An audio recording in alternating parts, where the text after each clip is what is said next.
بسم اللہ الرحمن الرحیم الصلاۃ والسلام علیک یا سیدی یا رسول اللہ وعلی آلک و اصحابک یا سیدی یا حبیب اللہ۔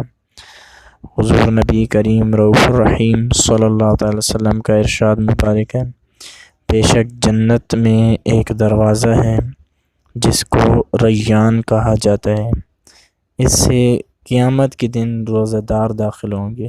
اس ریان دروازے سے قیامت کے دن جو لوگ داخل ہوں گے وہ روزہ دار ہوں گے، ان کے علاوہ کوئی اور داخل نہ ہوگا۔ کہا جائے گا روزے دار کہاں ہیں؟ بس یہ لوگ کھڑے ہوں گے، ان کے علاوہ کوئی اور اس دروازے سے داخل نہ ہوگا۔ جب یہ داخل ہو جائیں گے تو دروازہ بند کر دیا جائے گا، یعنی جب روزے دار داخل ہو جائیں گے تو دروازہ بند کر دیا جائے گا، بس پھر کوئی اس دروازے سے داخل نہ ہوگا۔ یہ حدیث مبارکہ بخاری شریف جلد نمبر 1 صفحہ نمبر 625، حدیث مبارکہ 1896۔ اسی طرح دوسری حدیث مبارکہ ہے،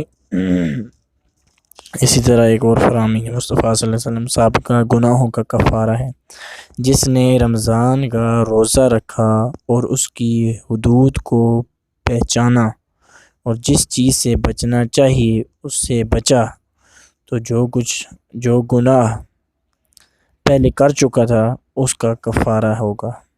مطلب جو بندہ رمضان کا روزہ رکھتا ہے اور اس کی جو حدودیں ہیں ان سے قائم رکھتا ہے، یعنی جس چیزوں سے بچنا ہے ان چیزوں سے بچتا ہے، تو جو کچھ گناہ پہلے کر چکا ہے اس کا کفارہ ہوتا ہے۔ اسی طرح ایک اور فرامین مصطفیٰ صلی اللہ علیہ وسلم ہے، جس نے اللہ عز و جل کی راہ میں ایک دن کا روزہ رکھا، اللہ عز و جل اس کے چہرے کو اس کے منہ کو جہنم سے 70 سال کی مسافت دور کر دے گا۔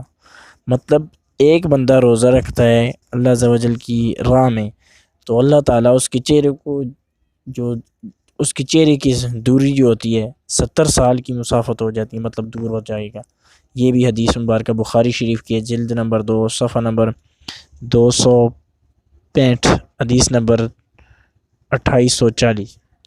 اللہ تعالیٰ سے دعا ہے کہ اللہ تعالیٰ ہمیں اس پر عمل پیرا ہونے کی توفیق عطا فرمائے، اور یہ جو رمضان شریف آ رہا ہے اس کے پابندی سے روزے رہنے کی توفیق عطا فرمائے، اور خوب عبادت کرنے کی توفیق عطا فرمائے، اور تلاوت کرنے کی توفیق عطا فرمائے، ماں والدین کا ادب و احترام کرنے کی توفیق عطا فرمائے۔ وما علینا الا البلاغ المبین۔